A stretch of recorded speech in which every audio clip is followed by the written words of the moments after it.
Morning peeps, good morning everyone. How's everyone doing? Hopefully you guys are all doing well. Don't forget, if you're new to the channel, like, share, subscribe. A couple of quick things before we get into the video today. Ade Gman is up, the first one of the year. It's a 2025 review plus looking ahead to 2026. I'll put the link up here somewhere. If you haven't seen it, please go and give it a watch. And we are live tonight. Again, the first one of the year. We're live at 7 p.m. The link is already up, so you can get a question in now, so it means you jump the queue. But we're live for about an hour tonight, 7 p.m. So please join me for that as well. All right, let's have a look and see what there is to talk about today. Ryan Garcia's new trainer is his first trainer, his father, Henry Garcia. Okay. How many trainers is that in the last few years for Ryan? That's a lot.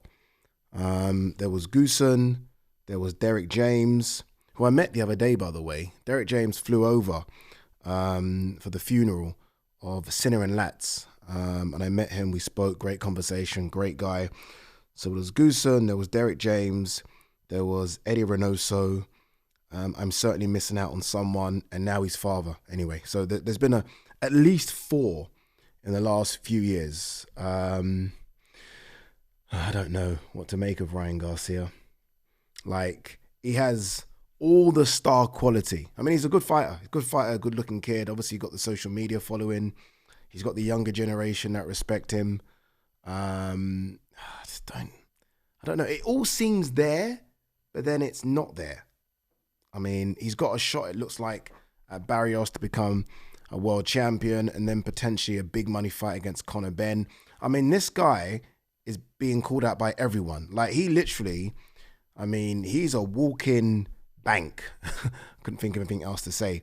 Like, every fight he's in guarantees him millions. But I just don't, he just doesn't seem as though he really wants it. I don't know. That's my take on it. Henry Garcia being his trainer now, I'm not quite sure what that does, but we'll see. We'll see when this fight with Barrios gets announced. I think I said it on yesterday's video that it's likely to be on a PBC card. I mean, he should not be getting a world title shot. I mean, let's just put that out there. I mean, this guy is coming off a Devin Haney no contest where he failed a PD test, was banned for a year. His first fight coming back, he lost to Rolly Romero, which he was a big favorite in. And so your last 2 fights have been a no contest. You got suspended. You then had a loss, and now you're fighting for a world title. Crazy. But that's boxing. Inoue, Nakatani super fight targeted for May 2nd at Tokyo Dome. Massive fight. Honestly, massive. I know Junto didn't look great in that fight against Hernandez. I mean, I put that down to Hernandez being a lot better than we expected. And that was Junto's first fight in the division as well. This is a big fight, people. I mean, the Tokyo Dome, I think, 60,000. It will sell out just like that. Everyone's been asking for this fight. 2 unbeaten fighters, 2 pound-for-pounders. Inoue, I think, will go down as one of the greatest fighters of all time when it's all said and done. I think he's going to probably remain unbeaten, maybe even go to 1 or 2 more divisions. And Nakatani's one of the best fighters right now. So it's an incredible fight, and I'd love to be out there for it. It's almost a fight where, not in a working capacity, just as a fan, just get out there. I've always said I want to get out to that side of Asia, and I've never been, I don't think, and what a reason to go. So, yeah, that might be the plan for May 2nd. All right, let's talk about Agit Kabayel, who fights this weekend in Germany. I fly out tomorrow being Thursday, for it. I don't know if this was always the plan. I do think that there were a lot of talks about maybe using a German team, but I think the fight's now got a lot bigger. I believe it's sold out, the arena. I don't know what the capacity is. I think it might be around 16, 17,000. So it's become quite a big thing. And so it should be. I've said this, was it yesterday or was it, I can't remember when I said it, but I grew up and German boxing was massive. Like, it felt like there were shows every other month, and not just a show for the sake of a show. I mean, like a big name, whether it be with Sven Otka maybe fighting, Marco Huck was coming through, Felix Sturm was one of the best middleweights. The Klitschko brothers were doing their thing. Arthur Abraham was doing his thing. It felt like there was a big show after Big Show, and there hasn't been anything for about a decade. Like, I mean, there must have been a show after Klitschko lost to Fury, but the fact I can't remember it would suggest that the show wasn't that big. So this is, I guess, big time boxing coming back to Germany. And there are some good fighters coming through. I mean, Emmanuel Odiasi, I don't know if you guys know who that is, heavyweight, signed by 258, recently fought on one of the Nigerian cards, the first one, big lump of a guy. I mean, he's coming through. There are names coming through. He was supposed to be on this card, by the way. I think they couldn't come to an agreement. But there are names coming through. But look, back to Kabayel. Kabayel, I think's, I said it in the thumbnail, I think is a giant slayer. He really is. He isn't the biggest heavyweight in terms of stature, especially now in the land of giants. But he's one of the best. I was trying to, before I started this video, I was thinking, is he the second best? Like, even with Fury back, is he the second best? Is it Wardley after Wardley beat Parker? Or do you have to look at that run that Kabayel's been on? And he is unbeaten as well, by the way, but you have to look at that run of Arslanbek Mahmoudov, Frank Sanchez, and Zhili Zhang and say there is a better run than Fraser Clark, Justice Hooney, and Joseph Parker. I think it is. But obviously, Wardley's a world champion. Wardley also unbeaten. But I just think Kabayel has everything. He is now, without doubt, the body snatcher. I know Dillian White had that title or that name. Let's give that to Kabayel, because this guy will chop you down. Chop you down. Did it with Arslanbek Mahmoudov, did it with Zhili Zhang. And not only chops you down, but his front foot pressure is incredible. Like, he put the pressure on Frank Sanchez. He's like, we're not having a boxing match here, dude, because you're a better boxer than me. I'm just going to pressure you. Very much Mexican style, and just sort of put my weight on you and then start chopping you down. He did it with Frank Sanchez. I mean, he has stopped all those three guys. And you could argue he was underdog in at least two of them. Underdog certainly against Frank Sanchez. Maybe underdog, maybe, I don't know, I can't remember the odds, against Zhili Zhang. And we didn't really know too much about Arslanbek Mahmoudov, did we? He just looked very scary, very big. And maybe we thought it was underdog against Arslanbek Mahmoudov.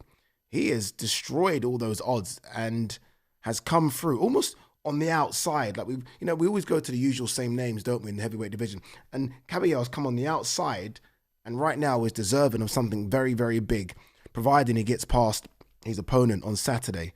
I have a lot of respect for Kabayel. This is a guy that beat Derek Chisora way back in 2017 on one of those Monaco cards for the European title. And until this, Arslanbek Mahmoudov has done nothing since then. That they just couldn't get him a fight. Now he's with Spencer Brown. I think it's easier. Let me have a quick look of who he fought after Chisora. He struggled. Honestly, he struggled to get anyone. All right, these are the names after Chisora.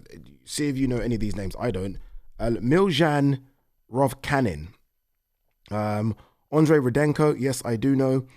Evgenios Lazaridis. I've heard of him, but Kevin Johnson. I mean, yes, but Kevin Johnson was 35-17 record at the time. Pavel Soya. Yes, but not great. I know him because he's been just a guy that people use as fodder just to beat up. Argan Smakiki, never heard of him in my life. And now is when he kind of arrived.